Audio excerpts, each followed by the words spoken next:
In this video, we will cover recognizing the difference between importing and linking Revit models and DWG files. When working in Revit, you have several options for linking or importing various file formats. To see the available options, switch to the Insert ribbon. In the Link panel, you can see tools for all the files that can be linked to Revit.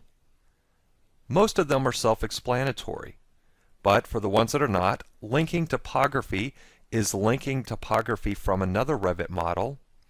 Decals work with image files, and when you use the coordination model tool, you can link NWD or NWC files. And then on the Import panel, you can see the file types that can be imported. Let's take a look at the difference between importing and linking. I'll click Import CAD, and in the Import CAD Formats dialog, I'll select the ArchLink DWG file. There are several options when importing CAD files. To begin, you can choose to import the current view only. When you do this, none of the 3D data will be imported. You'll just import the current view. You can then control the colors and how you want those to import. And then for layers levels, you can control the layers for DWG files. You can import all the layers or only the ones that are visible, or you can choose to specify which layers will be imported.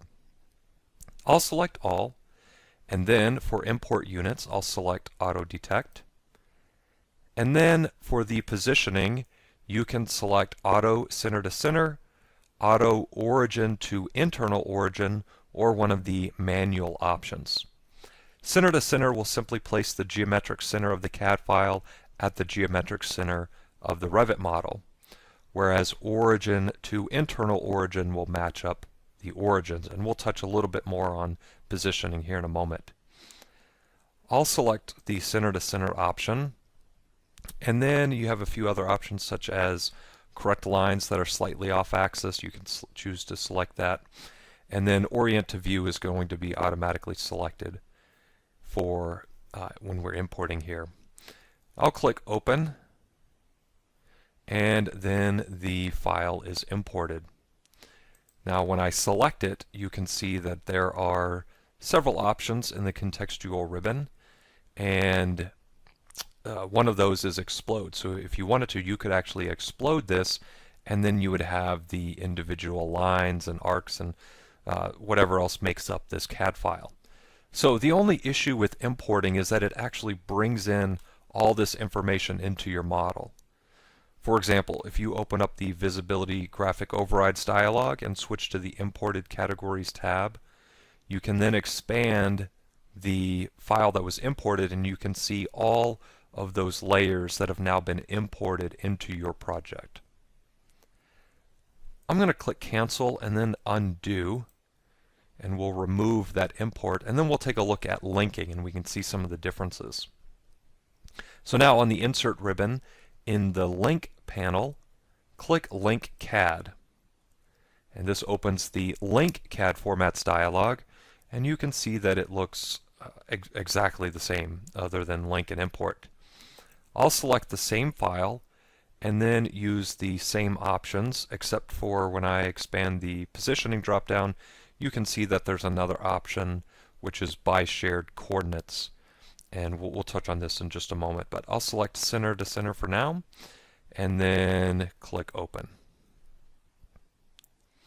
Now, when I zoom out, I will need to first enable Select Links, and then I can select the link. And now you can see that this Explode option is not available. And so it doesn't give anybody the ability to explode it and then just leave all of that line work in the model. So it's going to remain a link, and then you can control the shared coordinates, and so that is one thing that's available when you have a linked CAD file. And then anytime that file is updated, it will then update in the Revit model since it is a link.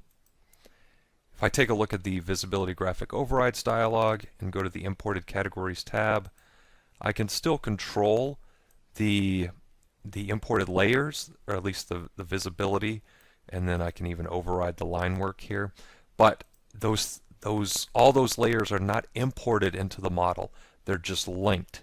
And so even though we're on the Imported Categories tab, there's still a form of separation, if you will, between the CAD file and the link. So you're not going to have all of that information actually imported into your Revit model. And so when you can, I would recommend linking. Okay, I'm going to click Undo again, and then we will link a Revit model. So on the Insert ribbon in the Link panel, I'll click Link Revit. And then I will select the archlink.rvt Revit model, so our linked architectural model. And when linking Revit models, there's really only one option. Other than selecting the file, you can control the positioning. And really, when you import or link anything, you should control the positioning. The first two examples that we did with the CAD files, we kind of brushed over that. But now, let's take a quicker look. So center to center, we'll once again use the geometric center of the Revit model and place it at the geometric center of the host Revit model. When you select internal origin to internal origin, it's going to take the internal origin of the link and place it at the internal origin of the host model. And so what that allows you to do is make sure that those internal origins are always matched up. And then you can use a tool called Acquire Coordinates and acquire the shared coordinates. And so on the MEP side, this is a good workflow. So linking origin to origin, or project base point to project base point, which we'll touch on in a minute, and then acquire the coordinates. If the coordinates have already been acquired and they're already in the model, then you can use by shared coordinates. And so this works if you say you link an architectural model, acquire the coordinates, and then you're going to link the structural model that's already had those coordinates acquired, then you can link by shared coordinates. Project base point to project base point is similar to origin, it's just going to match up those project base points. And so this may be an option if you want to keep the project base points lined up and then acquire the coordinates to acquire those shared coordinates. I'll select the internal origin to internal origin option and select Open.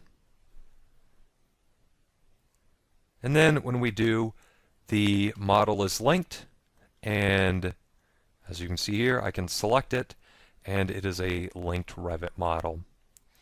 And so that's the quick overview of linking versus importing and linking various file formats. In this video, we will cover adjusting the position of linked files and managing linked files. When setting up an MEP project, one of the first things you will do is link the architectural model. You'll then want to match the levels in the host model to the levels in the linked architectural model. There are several ways you can do that. One of those is with the Copy Monitor tools, and that's what's been done in this project. Additionally, you'll likely want to pin the link. In this case, I can't even select the link, and that's because the Select Links selection option is disabled. When I enable it, I can then select the link. So if you're wondering why you can't select it, I would recommend checking this option first. When I select the link, I can then drag it, and I may do this on accident. Now, in this case, I get a warning because we're monitoring the levels in the link. But if you're not doing that, then you wouldn't get this warning. Or some people may just disregard this warning altogether, and that's how links can get moved. And that is not what you want to happen with a linked architectural model. So to move it back, you can select it, right-click, and then use one of the reposition options. You can reposition it to the project base point or to the internal origin. Now, for this example, when I first linked it, I used the internal origin to internal origin method, so I can select the reposition to internal origin to move it back. Once again, I get a warning, but that's okay because that's what I wanted to do. Or if you simply linked it using the incorrect positioning to begin with, you could right-click and use one of those reposition options. Now, with the link selected, I can click Pin in the contextual ribbon, and I can pin the link. That way it doesn't accidentally get moved. Now, one more thing, when you pin it, you'll have to pay attention to your Select Pinned Elements selection option, and when I enable that, I can then select it. Now I don't have to worry about accidentally moving it. Also, one more thing I'll point out here, in the project browser, there's a Revit links branch, and I can expand that branch and see any of my linked Revit models. If I right-click a link, you can see that there are options that it provides, and then I can also access additional options in the Manage Links dialog. So if I switch to the Manage ribbon, and then in the Manage Project panel, I'll click Manage Links. And then here I can see the link, and I could see any of the linked Revit models that I had. In this case, we just have one. And we can see that the status is set to Loaded. And sometimes you may want to simply unload it. That way it doesn't appear, but it's still linked. It's just not loaded. And then you can reload it or reload it from another location. So I'll click Reload and we'll reload the model. If you wanted to remove the link altogether, you can select it and then use the Remove option. And that would just, then you wouldn't be able to reload it. It would just remove the link and you'd have to use the tool. Additionally, just one thing to keep in mind, if you're in a Workshared project, you would have two options for unloading it. You could unload it just for you, or you could unload it for all users. And so this is nice when you're working with a large team and only select members are using links. And then you could just unload it for yourself using the Unload for Me option. Additionally, you can click Add and link other models using this dialog. Okay, continuing on, there is a Reference Type option, and that can be set to Overlay or Attachment. Now, what this does is it will control the link if the host model is linked to another project. In other words, our host model here is the Manage Links exercise file. And so if that is linked to another project, then if it's set to Overlay, then the Arch link model will not appear. If it is set to Attachment, then the Arch link model would appear when the Manage Links exercise file was linked to another project. So that's something you're going to want to pay attention to when you're working with other consultants, and especially if you're working with an architect and they have several other models linked into theirs. As long as they're set to Overlay, you won't see them. If they're set to Attachment, then you would see all of those links. So for example, if the architect has a structural model linked and it's set to Attachment, and then you link the structural model, then you'd essentially have two of those in your project. Another quick way to see it is it would appear here so if the Arch link model had links that were attached, you would see them appear underneath the Arch link listing here. And then also here you can control the path type, and it can either be relative, and then it'll be looking for this file in the same folder as your host project, or if it's absolute, then it's going to be looking for an absolute file path. And so that's controlling linked Revit models, and as you can see, there are several other tabs for if you have other files linked in where you can control those as well. I'll click OK to close the dialog. And then lastly, let's touch on shared coordinates. And so as I discussed, when this model was linked, it was linked using the internal origin to internal origin positioning option. And so what that does is it will match up those internal origins. But then there are still the issue of shared coordinates. And so I can acquire the coordinates so that I am now using the same shared coordinates that the architect is using.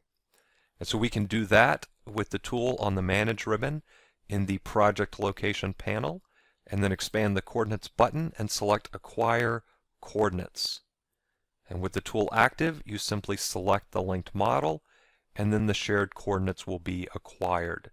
And in this case, it says that the acquire coordinates has been successful, and so I can click close.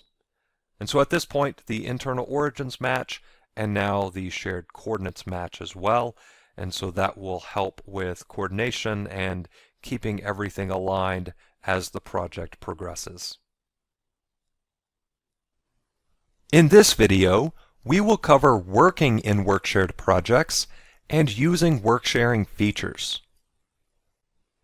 In order for multiple users to work in the same project simultaneously, worksharing must be enabled. To enable worksharing, switch to the Collaborate ribbon, and then in the Manage Collaboration panel, click Collaborate. In the Collaborate dialog, you can choose how you would like to collaborate, and this is where the central model will be stored. You can select within your network or in BIM 360 Document Management.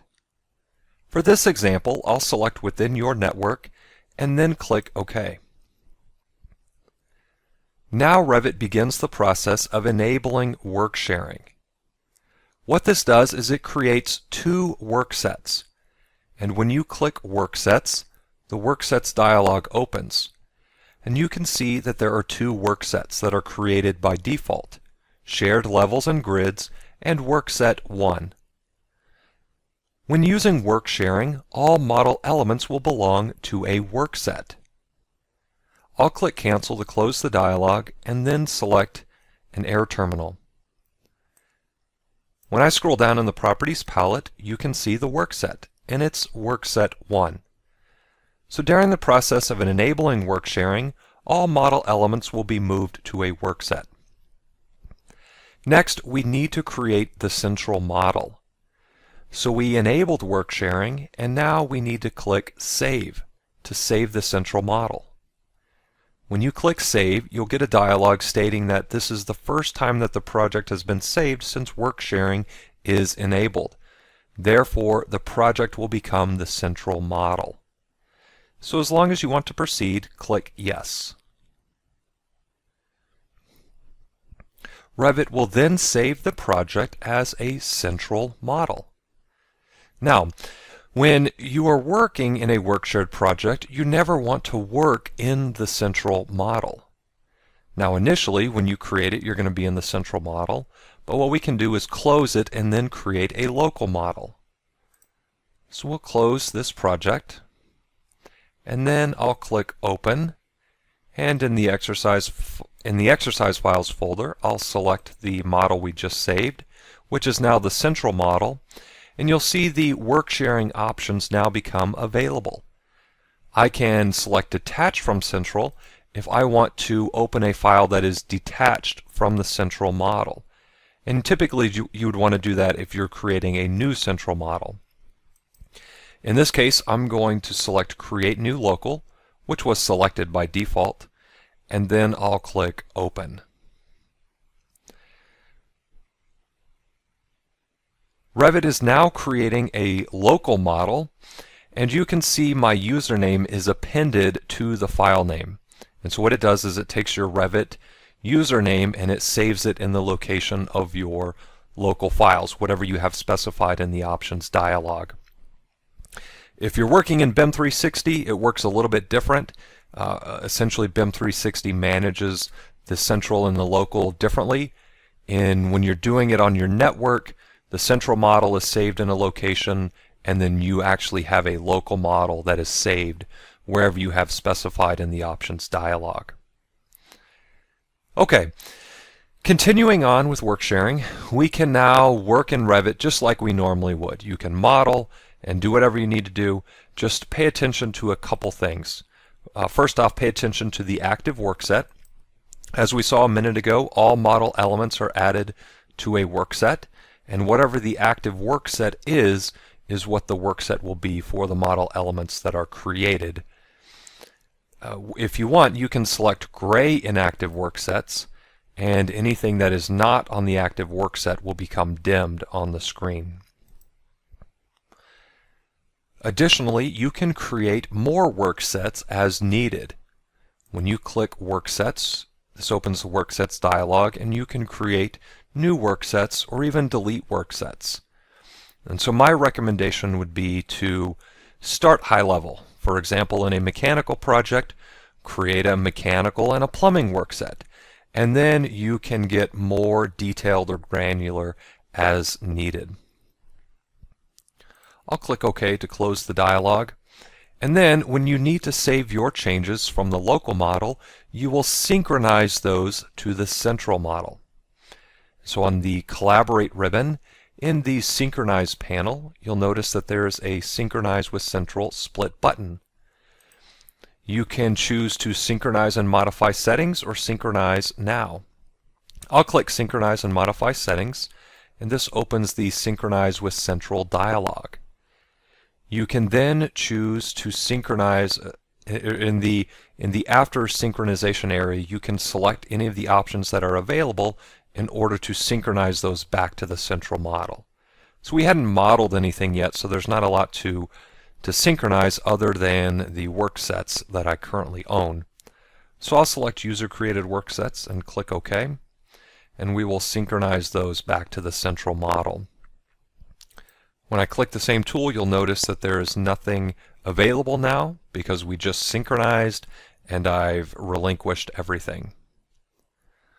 I'll click Cancel to close this dialog, and then pay attention to two other tools here. Reload Latest will reload any changes from the central model to your local model, but it won't publish any of your changes. And then Relinquish All Mine will relinquish the ownership of the work sets and borrowed elements that you have as long as nothing's been changed. So the important thing when work sharing is that you're constantly synchronizing and updating your changes and relinquishing elements. And then once again, when you synchronize, it's going to do both of those things. It's going to reload any changes from the central model and then also publish your changes and relinquish. There are also work sharing display modes that are very useful. And in the View control bar, you can click Work Sharing Display, and then you can see that there are 4 work sharing display modes, and then you can adjust the settings as needed. But for example, if you want to see the checkout status or the owners, just to see the other users that are working in it, you can use one of those options. If you want to see things that have been updated, you can use Model Updates, or you can select Work Sets, and it will color code the objects based on the work set that they belong to.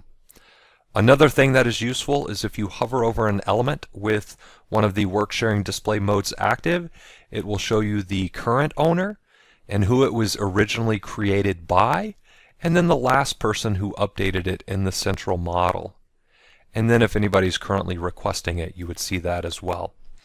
So when using work sharing display modes are very useful. In this video, we will cover specifying export setup options and exporting to various file formats. When working in Revit, you may need to export to various file types for use in other programs. Let's take a look at the various options.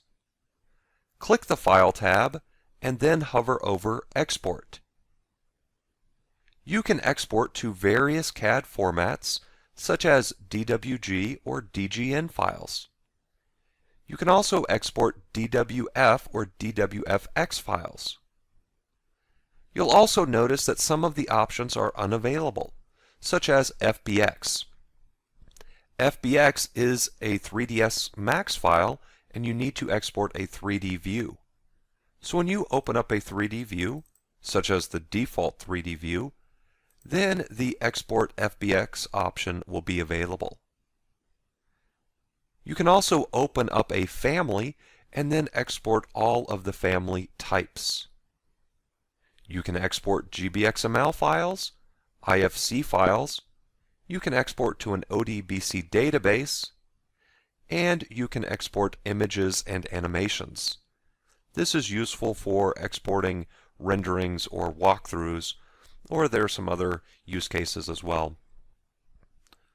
When you hover over reports, you can see that there are two options, Schedule and Room Area Report.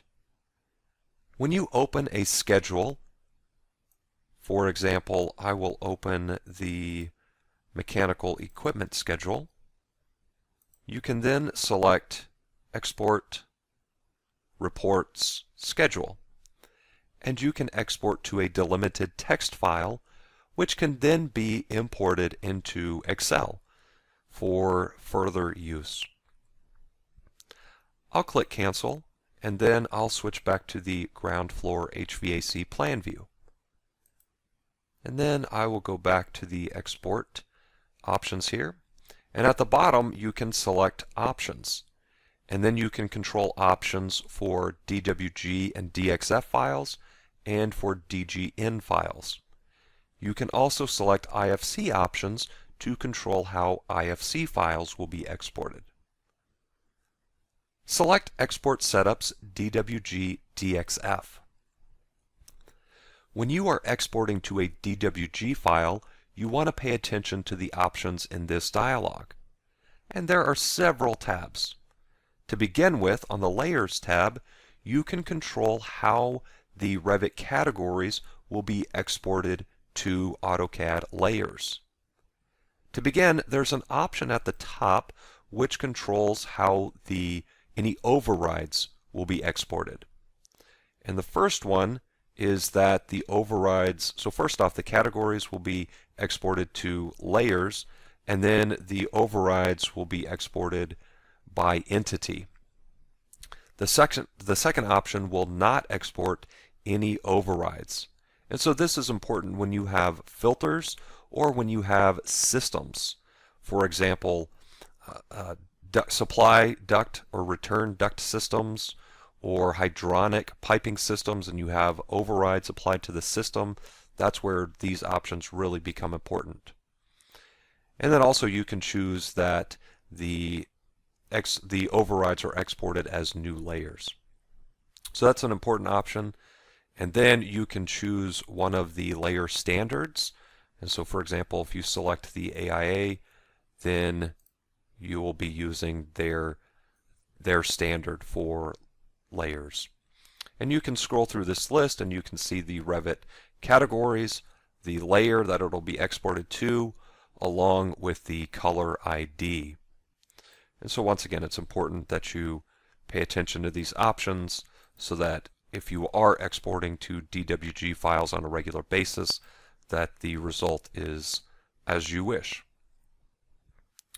Okay, on the Lines tab, you can control various line styles and how they are exported. And similarly, on the Patterns tab, you can control patterns. And then on the Text and Fonts tab, you can control the Revit fonts and how they're exported to DWG. And then on the Colors tab, there are three options here. You can export as index color, or you can choose to have the colors as specified in the object styles, which is the true color RGB values. And then you can choose for those that are specified in the view, and once again using the true color RGB values. I'll leave it set to index color, and then switch to the Solids tab. And if you want to export 3D views and control how that 3D geometry is created, this is where you want to come to the Solids tab, and you can choose for that 3D geometry to be exported as a polymesh or ACIS solids. And I'd recommend doing some tests here and seeing which option is going to work best for you. On the Units and Coordinates tab, you can control the units and coordinates, as obviously as stated. For example, one DWG unit is either a foot, inch, meter, centimeter, or millimeter. So we'll leave it set to inch for now. And then you can control the coordinate base. And so this is really important during coordination. Are you going to export using shared coordinates or the internal origin? And if you're working with another team, it's important that everybody's on the same page and is using the same units to export. Lastly, on the General tab, there are some various options. For example, you can choose to export rooms, spaces, and areas as polylines. Under Options, you can choose to hide certain things such as scope boxes, reference planes, and so on and so forth. Then at the bottom, you can control the file format that you will be exporting to. So that's something important you will want to pay attention to. Be aware that with several things, when you're exporting, you can actually save a setup. You can create a new export setup and then adjust those settings so that all of those options will be saved. I'll click OK, and then I will click the File tab and select Export, Cad Formats, DWG. Now when you're actually exporting something, you can select your export setup in this drop-down if you created one, and then you can control what you're actually exporting, whether you are exporting the current view or sheet, or you're going to export a certain sheet set. You can select that here, and then depending on what's available, you can select other options for various views. And then you simply just have to step through the options and you can export it, and then you can choose the naming convention. And lastly, there's an option here to export views on sheets and links as external references. And so if you're exporting views that are placed on sheets, then, or you have linked files, then you may or may not want to choose this option. And then click OK, and the file will be exported. In this video, we will cover running interference checks and reviewing interferences. When working in Revit, it's important that you coordinate with other disciplines, others on your team, and even yourself. You can do that by running interference checks. Let's take a look at how this works. On the Collaborate ribbon, in the Coordinate panel, expand the Interference Check button and select Run Interference Check. In the Interference Check dialog, there are essentially two sides.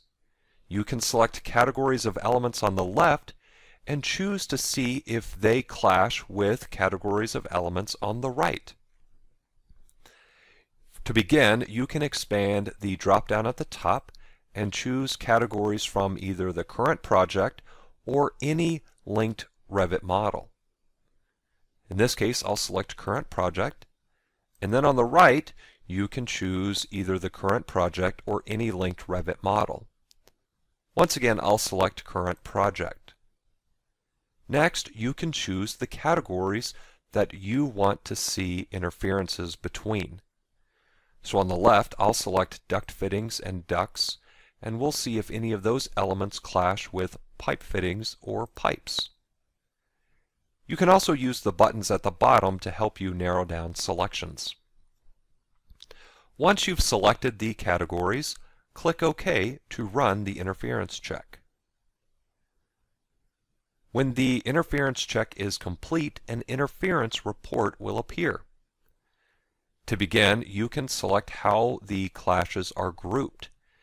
In this case, we're grouping Category 1 and then Category 2, so they're grouped by ducts and duct fittings. And in this case, we don't have any clashes between duct fittings, which is good. We could choose Category 2 and then Category 1 to choose to group it by the categories that we selected on the right. I'll leave it set to the first option, and then we can begin reviewing the individual interferences. You can select listings, and those components will highlight in the model, and you can even expand a listing and then see the individual element. You can see the category, the type, the mark, and the element ID. You can select either one of these and then click Show, and Revit will zoom in the view, or will open a view if there's not a good view currently open. Additionally, you could export the report if you wanted to export it and then take a look later. But right now, we will take a look at this specific clash. And as you can see, the duct is highlighted. And if you want, you can actually work in Revit with this dialog open. And so if you click a couple times in the model, and then you can even use a window and then select this duct. Basically, you got to deactivate this dialog. So with it active, it still appears highlighted, but you can double click or even do a selection in order to get your drawing area activated again. And now I have this duct selected and I can make adjustments, but really we need to see the pipe fitting that we are clashing with. And so what I'm going to do is I'm going to select this duct, and then in the contextual ribbon I'm going to click Selection Box. And then we will zoom in here and we can try to take a closer look at what's going on. I'm going to orbit around a bit and then we'll try to zoom in and see if we can see this clash here. And it looks like it's a minor clash. One more thing I'll note is I have thin lines turned on. If you do not have thin lines enabled, it can be a little tricky to see what's going on, or it may be a little easier to see the clash. You just have to see what works best for you. But in this case, I have thin lines turned on. I can see that I have a clash here, and that may even be with this next pipe as well. But we obviously have a clash here, and so what I'm going to do is select the pipe, and we'll see if we can move it up slightly, move it up an inch to resolve that clash. Now, once I've resolved a clash, or I think I have, I can click Refresh in the interference report to rerun the same interference check here. And now when I do, I have 2 clashes that were resolved, and now there are only 3 available. And so now I can continue resolving these clashes, or I can simply click Close. And then if I want to see that interference report again, I can go back to the Collaborate ribbon and in the Coordinate panel expand the Interference Check button and select Show Last Report, and it will open up the last interference report. Once again, you can continue resolving clashes and refreshing your interference report. I'll click Close and then switch back to the ground floor HVAC plan view, and then let's run another interference check. This time I'm going to select ducts and mechanical equipment, and then on the right I'll choose categories from the architectural link, and then I'll select walls and then click OK. Now I have several clashes here between ducts and walls, and it doesn't look like we have any between mechanical equipment. But once again, I can view these, choose to show them, and begin to work on these clashes and try to resolve them. So once again, run interference checks, look at the interference report, and resolve those clashes, and you can refresh them, or refresh your interference check while you're resolving those clashes to try to get all those cleared up to help create a coordinated model, which will in turn help during the construction phase. In this video, we will cover specifying coordination settings and copying and monitoring elements. For some projects, the architect controls the location of certain components, such as plumbing fixtures. In Revit, there is a copy monitor tool that can help with this workflow. Let's take a look at how this works. On the Collaborate ribbon, in the Coordinate panel, you can see the copy monitor tools. But first, select Coordination Settings. In the Coordination Settings dialog, you can control how certain components are copied from the architectural model, or really from any linked Revit model. To begin, in the Apply Settings to drop-down, you can choose a linked Revit model, or you can select New Links, and these settings will apply to those new links. For this example, select the linked architectural model. And then in the category list, select plumbing fixtures. In the behavior area, you can control the copy behavior and the mapping behavior. The copy behavior can be set to allow batch copy, copy individually, or ignore category. Allow batch copy will allow all of the components belonging to that category to be copied at once when the batch copy tool is used. Copy individually allows you to select components individually in order to copy them. And ignore category will simply ignore the category and they won't be copied from the architectural model. For this example, select Allow Batch Copy and then expand the drop-down for Mapping Behavior. Here you can choose to copy the original family type, or you can select Specify Type Mapping. When Specify Type Mapping is selected, then a Type Mapping option appears below the category. And then you will be presented with a table, and you can see all of the families and types in the linked model of that category, and then you can choose a family type to use in the host model. The default option is Copy Original Type, but you can expand the drop-down and select a family type in your model. So what this does is it allows you to copy the location of the plumbing fixture in the architectural model and place your custom family in that location. And so the locations will always match up and you'll be notified of a change, but you will be able to use your custom family. You can also click Linked Type or Host Type in order to open the Type Properties dialog for that specific component. For this example, I'll switch back to Plumbing Fixtures and set the mapping behavior to Copy Original, and then click Save and Close. Once you specify the coordination settings, you can then use the Copy Monitor tool in order to copy those components. So on the Collaborate ribbon in the Coordinate panel, expand the Copy Monitor button. And then for this example, we'll use the Select Link option. Click Select Link and then select the linked architectural model. Revit then goes into Copy Monitor mode, and there are several options in the Tools panel of the contextual ribbon. When you click Options, the Copy Monitor Options dialog opens. So be aware that there are the Copy Monitor options and then there are coordination settings. And they are very similar, but in the Copy Monitor options, you can control levels, grids, columns, walls, and floors.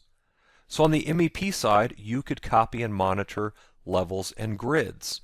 And then you can use the coordination settings for other components such as air terminals or plumbing fixtures. And so once again, with levels selected, you can control the new type that is used based on the type in the architectural model. I'll click Cancel, and then you can see that the coordination settings are also available here.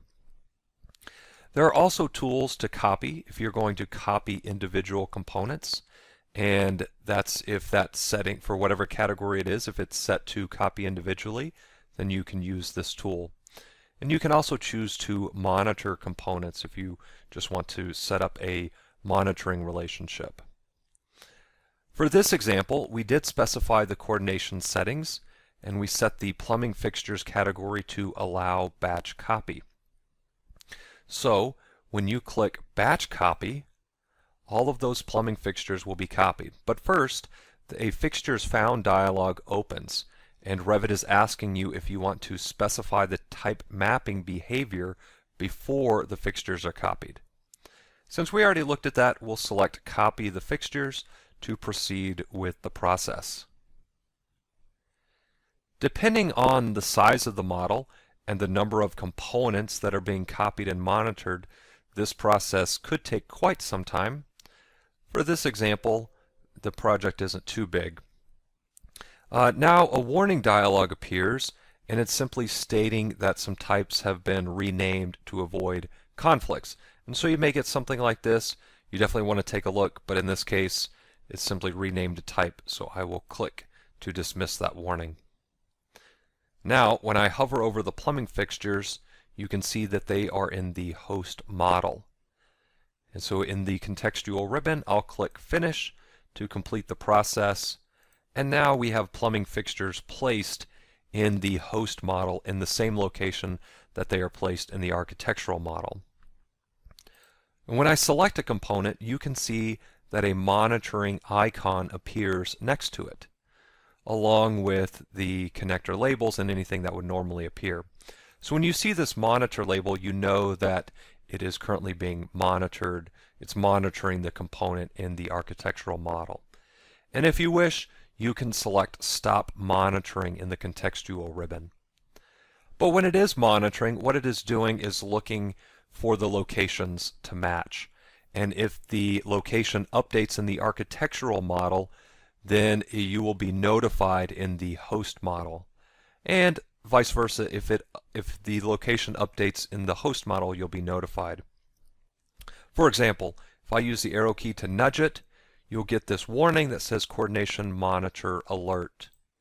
We can then go to the Collaborate ribbon, and in the Coordinate panel, expand the Coordination Review button and click Select Link, and then select the link, and then you will see this message here that says relative position of two fixtures has changed, and you will see the specific components when you expand that listing, and you can choose the action to apply. So you can either postpone it, you can reject it, or you can accept the difference, or you can choose to move the instance. So I'll select Move Instance, move the dialog to the side, and click Apply, and you can see the fixture in the host model updates to match the location in the architectural model. So once again, this happens if there's a move in the architectural model or if there's a move in the host model, and then you can control what to do with those changes. In this video, we will cover controlling design options in linked Revit models and using design options. Design options allow you to model various design alternatives in a single Revit model. Typically, architects will use design options, whereas they are not used very much on the MEP side. On the MEP side, it's important to understand how design options are controlled in linked Revit models. To take a look at this, type VV to open the Visibility Graphic Overrides dialog, and then switch to the Revit Links tab. Next to the linked architectural model, select By Host View. In the RVT Link Display Settings dialog, you can see a Design Options tab. When design options are enabled in a project, there is a Design Options tab in the Visibility Graphic Overrides dialog. And when you have a linked architectural model that has design options, you will see a Design Options tab in this dialog. Select Custom on the Basics tab, and then on the Design Options tab, you can select Custom in the drop-down. Now you can control the design option for each design option set. For this exercise, there's just one set.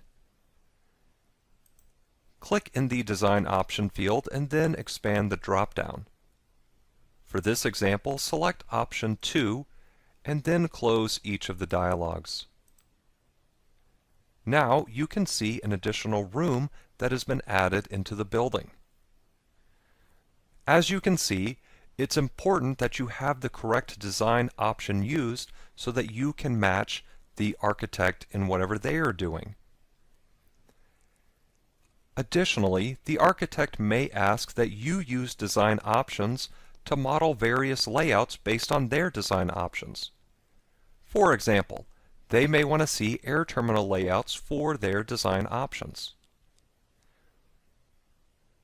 To enable design options, switch to the Manage ribbon, and then in the Design Options panel, click Design Options.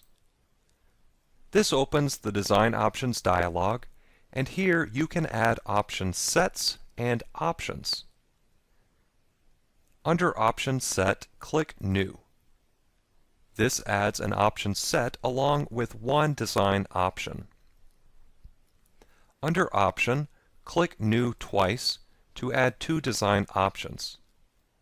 Now we have 3 design options to match the 3 options in the architectural model.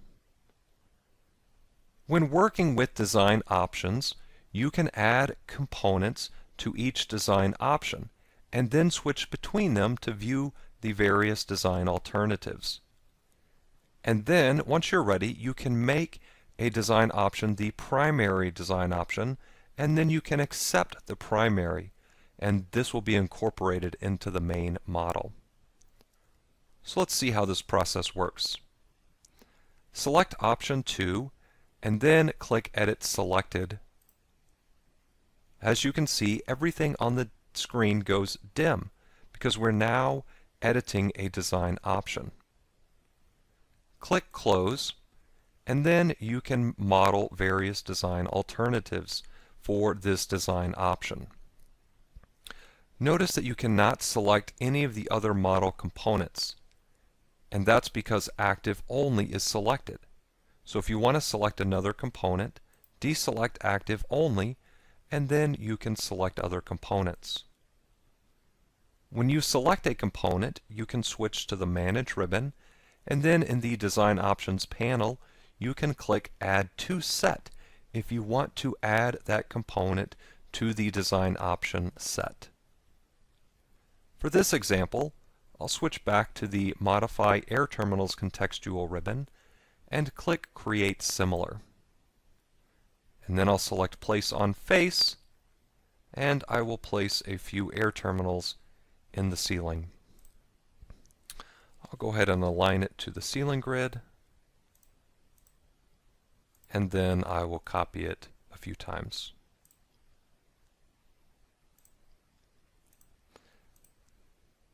Remember, right now we are adding these air terminals to option 2.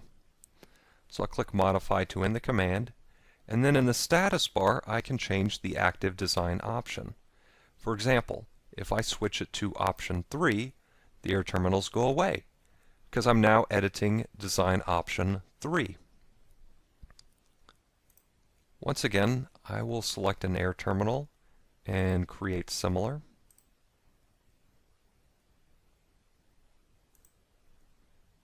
And now we'll do the same thing here, except I will have a different layout.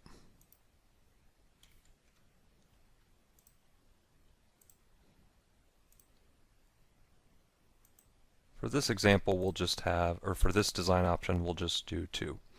And actually, these are probably spaced a little too far apart. We'll just go with it for this example. Now I can switch back and forth between those design options to see the various alternatives. Additionally, if you wanted to start with an existing layout, so in this case, if we wanted to copy these air terminals to another design option, there are a couple options that we have. We could copy it to the clipboard and then paste it in another design option, or I can open the Design Options dialog. We can finish editing a design option, and then I can select an option and duplicate it. And then we'll rename it to option 4. So that's if you wanted to start an option based on another option, that's how you could do that. Okay, back in the Design Options dialog, we can finish editing the one that we're on. And then once we decide which one we want to go with, we can make it the primary option. So I'll select option 2, and under option I'll click Make Primary. And then under option Set, I will click Accept Primary. When I do, a dialog displays stating that deleting the option Set will also delete all of the secondary options and associated elements. So I'll click Yes, and then I'll click Close. Just to summarize, the important thing to know when using design options is how to control the design option in a linked Revit model. That way, if you're working with an architect that's using design options, you can control that accordingly. And then it's also good to know high level how design options work in case you need to model various layouts. In this video, We will cover transferring settings and types to other projects and copying and pasting system family types. When you start a new project in Revit, that project is based on a project template. Ideally, that template will have everything you need for the project. But oftentimes this is not the case, and you will likely need to transfer settings and other system family types from other projects or even other project templates, especially if you have multiple projects going on at the same time. This can be done with the Transfer Project Standards tool. Let's take a look at how this works. To begin, let's create a new project. Click File, and then select New Project. We'll use the default Systems template, and then click OK. When the new project opens, switch to the Manage ribbon, and then in the Settings panel, click Transfer Project Standards. In the Select Items to Copy dialog, the first thing you should do is select the project you want to copy from. When you expand the drop-down, you can see any other project or linked project that is currently open. In this case, we have an exercise file open, and that exercise file has a linked architectural model. So be aware that if you want to transfer from a project or a project template, it needs to be open in the current Revit session. For this example, select the exercise file. Next, you can see all of the items that can be copied. Most of these are some type of settings, and then there are also several system family types that you can copy. Remember, system families are defined in Revit projects. They're not defined in external family files where you can just load them into the project. For this example, click Check None so that none of the items are selected, and then select Pipe Types and Piping System Types. We'll also copy the mechanical settings, which consist of the pipe settings and the duct settings. So I'll select pipe settings and then find duct settings, and I'll copy those items into the new project we just created. So when you click OK, those items will be transferred. And more than likely, you will get a duplicate types dialog, and probably multiple. In this case, it says that the following types already exist but are different. And then it states that the types from the project into which you are pasting will be used. So I'll click OK. And then in the next duplicate types dialog, we have some options here. So once again, it says that the following types already exist in the destination project but are different. And you can scroll through the list and see everything that it's referring to. And in this case, you have the option to overwrite. So you overwrite the types in the current project, or you can choose to only transfer new items. For this example, click Overwrite. And then Revit will begin to transfer the items that you had selected. Depending on how many items you selected, this could take a while. And you may also get a warning. And in this case, we have 18 warnings. And it's always good to review any warning to see what's happening. And in this case, everything is referring to a type that has been renamed. For example, the family rectangular takeoff has been renamed to rectangular takeoff 1 to avoid conflicts with the existing element. So let's take a look at that briefly. So I'll close the warning, and at this point any settings and types that I had selected are transferred over. Now, one of the items we selected were for the pipe types. Now, we'll take a look at this real quick. So if I switch to the Systems ribbon, and then in the Plumbing and Piping panel I click Pipe, you can expand the type selector and see all of the pipe types. When you click Edit Type and then click Edit next to Routing Preferences, you can see that pipe types are made up of several loadable families. So I'll click Cancel to close each of these dialogues, and then I'll scroll down to Families in the project browser, and then I'll scroll down to Pipe Fittings, and we'll expand this, and we'll take a look here. So you can see that there are several of these families that have been renamed. They've had a 1 appended. And then if you take a look at some of the types, you will notice that some of these types have been renamed as well, or in some cases there are 2 types, and sometimes they have the same name. So what's happening is when you transfer over a pipe type, it's also loading in some of those loadable families that are used to define that. And instead of overriding certain families, it's just renaming them. So you need to be aware of what's happening there so that you can keep track of the families that you are using. Another way to copy over system family types is to simply copy and paste them. So I'll switch back to the exercise file, and I'll zoom in and select a duct. And then in the contextual ribbon, I'll click Copy to Clipboard, and then I'll switch back to the New Project, and on the Modify ribbon in the Clipboard panel, I'll click Paste from Clipboard.